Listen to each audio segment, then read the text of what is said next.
Hi guys, thanks for tuning in to another episode of Nuggets News. Today we've got a couple of special guests that are going to talk to us about EOS. So we welcome Ross, who's the founder of EOSphere. How you going, Ross? Hey, co-founder. Co-founder, sorry. And Shannon, who you guys know from Caleb and Brown, but Shannon, you've also recently joined EOSphere. Yeah, that's correct. I've just come over now as their partnership development manager, so we can talk a little bit about that later today. But very excited to be on board with the team, and I'm still at Caleb and Brown. I'm still an official ambassador over there, and but yeah, I'm moving and shifting my energies to help grow EOSphere in the same way we grew Caleb and Brown into being one of the biggest brokerage firms in Australia. Yep. So crypto brokerage firms. So guys, let's dive into it. So EOS has been very exciting lately. It's had a big run up in price. I mean, we first started talking about it on the channel when I think it was 50 cents at one stage, and we hit $23 the other day. So it's had a tremendous run. One of the things where it's about to launch mainnet, and they have what we call block producers, which is similar to a masternode. I'll let you guys explain all that. But EOSphere is vying to be one of those 21 block producers around the world. So I'll let you explain what EOSphere is, Ross. All right, yeah, I'll take it. So primarily the block producer is the node or company that needs to operate the actual signing of the blocks. EOSphere, Australian-based company at this point, are aiming to, or we're actually currently campaigning in order to become one of these top 21 block producers. The primary function of a block producer is specifically the infrastructure and governance of the chain itself. So providing necessary storage, compute, memory, as well as assisting with some of the decisions. Now, the interesting thing about a block producer is it's actually elected because we're using a mechanism called delegated proof of stake. The token holders stake their tokens on the network and vote in who they believe will be great at doing the infrastructure and governance. But that's not enough. So not enough in order to differentiate ourselves from everyone else in the world, because there are a lot of good guys that know how to run data centers.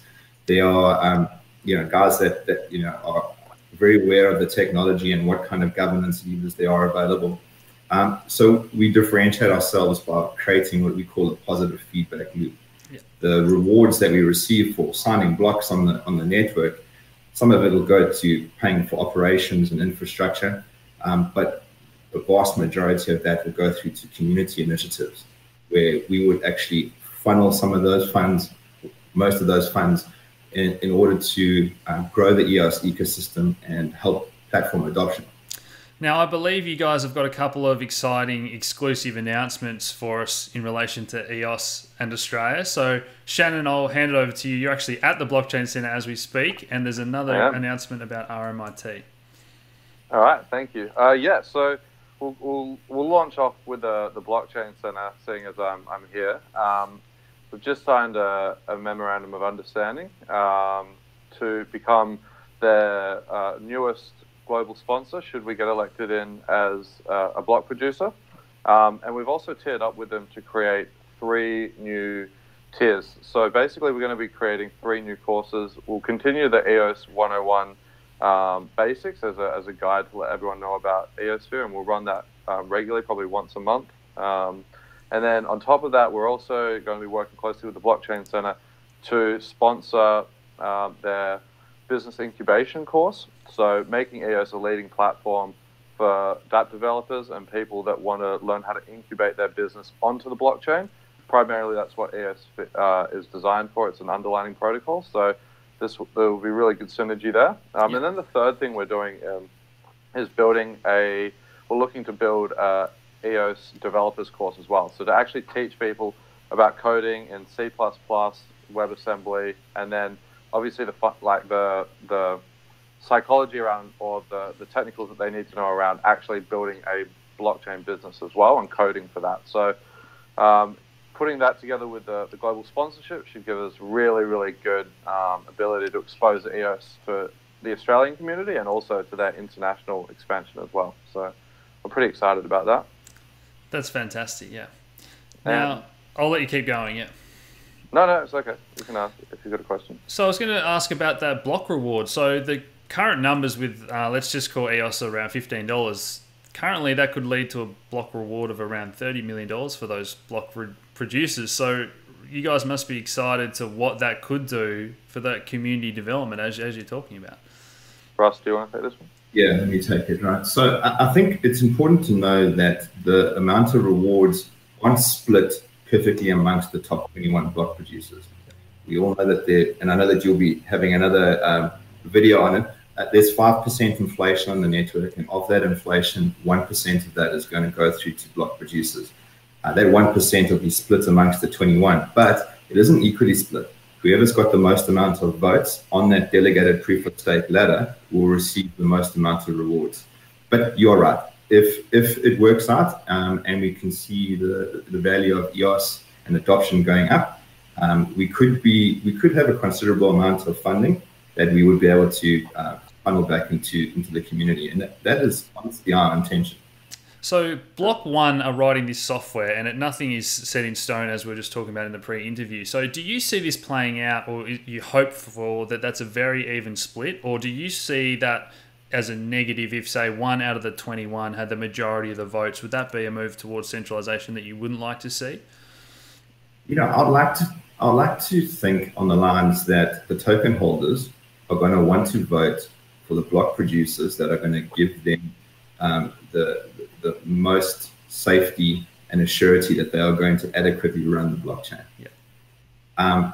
You know, there's been some talk of people paying for votes, which happens to be completely against the constitution that's been built at the moment. So that actually isn't allowed. If that had to happen, any token holder could actually call it out, and that could go to arbitration. Yes. And there are penalties if you are caught out for doing that kind of thing. I think Dan Larimer, his basic philosophy is that people are innately good people, and we want the best for everybody. So a lot of EOS itself is rest on the fact that you as a token holder are not going to do anything silly with your vote. You're going to vote for people that are going to help improve your investment. Are Block One selecting the 21 to start off with just to launch the mainnet, or do we know exactly what that is going to look like on day one of mainnet, and then it starts to get voted in? Or have you got any idea about all that? This is all quite exciting. There's actually a bias that is getting created, and at this point, we've got a bias as in a bootstrapping mechanism to get the network off the ground. As you alluded to, it's the community that are actually going to be launching the chain. At this point, there are going to be 3 groups, and inside that group, there'll be multiple block producers. There's going to be a degree of randomization, and there's going to be top 21 block producers that are going to be selected off the get-go. However, those block producers don't receive any rewards. They are there purely altruistically to bootstrap the network. Once the network is up and running, no rewards being received, then the community are going to start to be allowed to vote. And only once the community has voted, with at least 15% of the tokens out there have voted, will that network be selected as the mainnet. Fantastic. Now, it's very exciting. It's so different to anything else, and the community globally are rallying together. It's amazing. Yeah, and I think it's just something that I want to mention now. I think there's a bit of confusion because for a lot of people that are first time in this space, they have to change their tokens over and register. So that can be a little bit complicated for a first-time user. Have you got any thoughts on this, Shannon? Yeah, so with the registration, I mean, obviously it is a bit concerning for new people. It can be a little bit difficult to register your tokens. Look, Block One and Dan Larimer, as Ross was saying, they are very focused and very community driven, and they are very focused on trying to solve fundamental issues in the world. It's not my belief that they're just going to leave people high and dry if they haven't registered their tokens. And in fact, I think Ross could probably update us a little bit more on that. I think there is actually a protocol being developed. If you don't register your tokens, they will be ways that you can do it afterwards, and you're not going to lose everything. But for the sake of simplicity, it's definitely recommended that you take control yourself, and you're responsible for your own well-being, and you register your tokens so that it's easy done. But I think that's where everyone's scared that we're going to lose everything, and it's all a big scam. That's definitely not the case. Yeah, and for those that might be beginners or not entirely sure what we're talking about. Currently, EOS is an ERC20 token on the Ethereum network, or they're having this year-long ICO, and then you need to register your tokens so that you actually register, because it's a completely different blockchain once it launches. So that's what we're talking about. So, Ross, did you want to touch on that as well? Oh, I was going to just say that, just to remind everybody that it is an ERC20 token at the moment. Snapshot's been actually going to be created. I've actually put a video on my YouTube channel about how to actually generate that snapshot.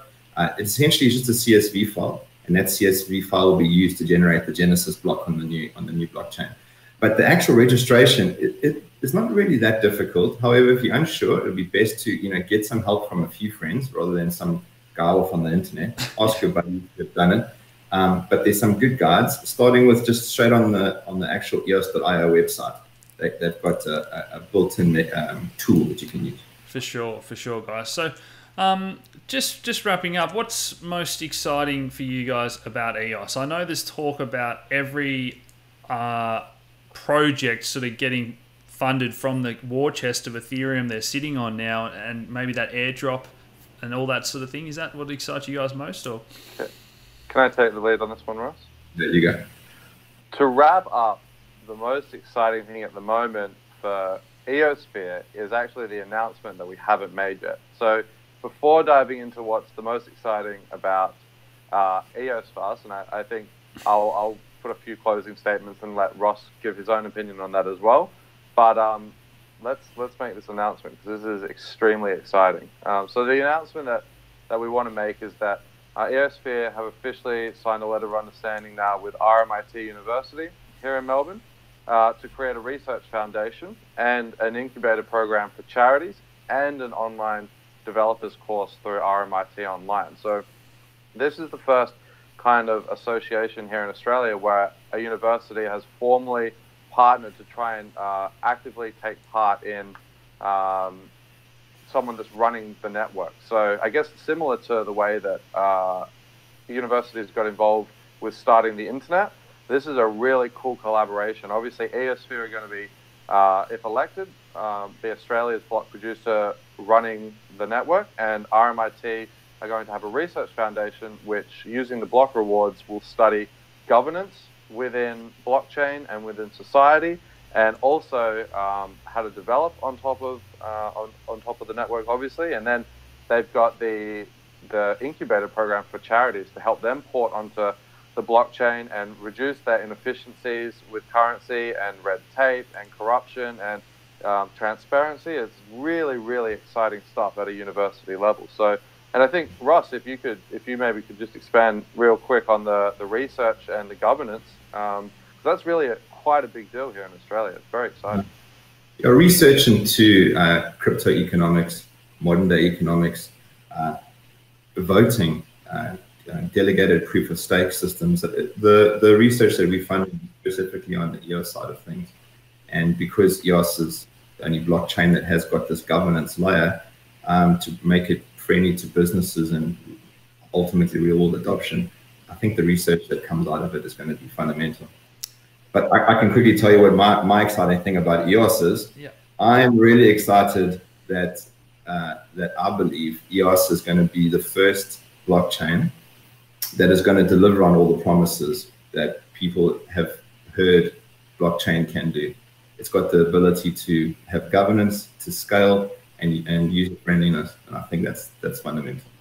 It is. And to finish on what excites me the most about EOS is it's the first blockchain that I've ever studied and looked deeply into that really creates a positive feedback loop in every single direction. You have the VC, which we haven't touched on today, but you have the VC funding from Block 1 and all their VC partners that are pouring money into developing projects and launching these ICOs and airdrops on top of the network. So the money that they got from their ICO is now going back into the ecosystem to create more projects to launch, to create more network adoption, which goes back in. And that goes at every single level. That goes all the way down to the block producers like us. If we're elected, where we're putting our money back into obviously RMIT and the Blockchain Center and all the other initiatives to help grow awareness and adoption and businesses to start to grow the network effect. And so it's this huge loop from every single angle. And that, to me, that's really exciting. I mean, I see that as a key difference to launch. There's so many good blockchains out there, but do they have the launch potential that EOS has? And for me, this is the one. So I certainly am going to cover EOS in more detail, guys, and talk about what I believe are the pros and cons. Every project has its pros and cons. You know, I've been following Bitcoin since the start and Ethereum as well, and it's very interesting to watch this space evolve. So I really appreciate you guys coming on today. I think Australia's got every chance to win it, and I wish you all the best because I think we've got a good regulatory framework. I think we are leading the way in terms of global adoption of crypto projects and using it in our everyday lives. So I do wish you guys all the best. Thank you very much. Cool. And yeah, look out for EOSphere. And once the network's live, you can vote for us with your EOS tokens. Absolutely. Cool. Thanks, guys. Thanks, Alex. Thank you. See ya. Cheers. Bye.